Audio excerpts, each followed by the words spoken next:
What in the world is undeposited funds? In this video, we're going to go into it and show you kind of a little bit of what it looks like in QuickBooks, because undeposited funds is kind of forced upon you by QuickBooks, and it's kind of this thing. It's like, especially when you're first starting out in it, you're like, what in the world is undeposited funds? Shouldn't everything it's in QuickBooks be deposited? But let's look at it on QuickBooks. So you can see the chart of the accounts. I did not add this on here. My business actually doesn't run undeposited funds. I don't accept checks or anything. So I don't really use undeposited funds at all, but QuickBooks put it on here as one of the default chart of accounts. Now that's, because it's kind of an important thing to use to track things. And what is it? So it's whenever a person pays you, or a client pays you with a check, say. So you've created the invoice, you come in here, and just like on the last video, you clicked plus new, you come to invoice. If it'll load.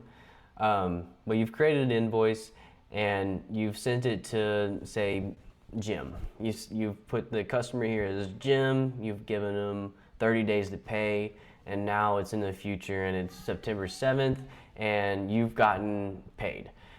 But instead of giving you, a bank transfer or paid with credit card or anything, they've given you a check. Now, this is where it becomes weird. The invoice is now paid and you can pay it off because you've received the money, but you can't necessarily put it into revenue.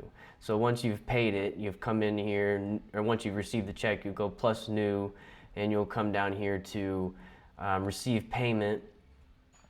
And then in receive payment, you'll say that you've received payment because the customer no longer owes you. You'll put the amount that you've received, but instead of going into your checking account, because it hasn't deposited into your checking account. This is the main thing that needs to be understood with this, is it's you've received the money, but you haven't deposited it yet. And that's where the name comes from, undeposited funds.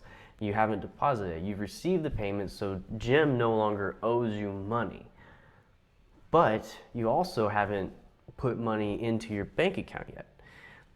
And it's really important to track this because, say you're getting a ton of checks from a whole bunch of different clients and stuff, then you need a way to track it. So the best way to do that would be to put it in undeposited funds. That way you're not like, Jim, you haven't paid me yet. I haven't received payment. No, Jim paid you. So you would come in here, you would say, Jim paid me. But instead of going to a checking account, you'd click right here, undeposited funds. And then, probably write a note as to, hey, I need to deposit this check, save, and close. Then it becomes it goes on your balance sheet, and it's still, you still need to deposit that in order for it to go from your balance sheet to your profit and loss, your income statement. And then once you've deposited, then it becomes revenue, and then it goes on your income statement. And that is the main grasp that you need to with undeposited funds. Now, if you're wondering what's the difference between an invoice and a sales receipt, then you're going to want to watch this video up here next.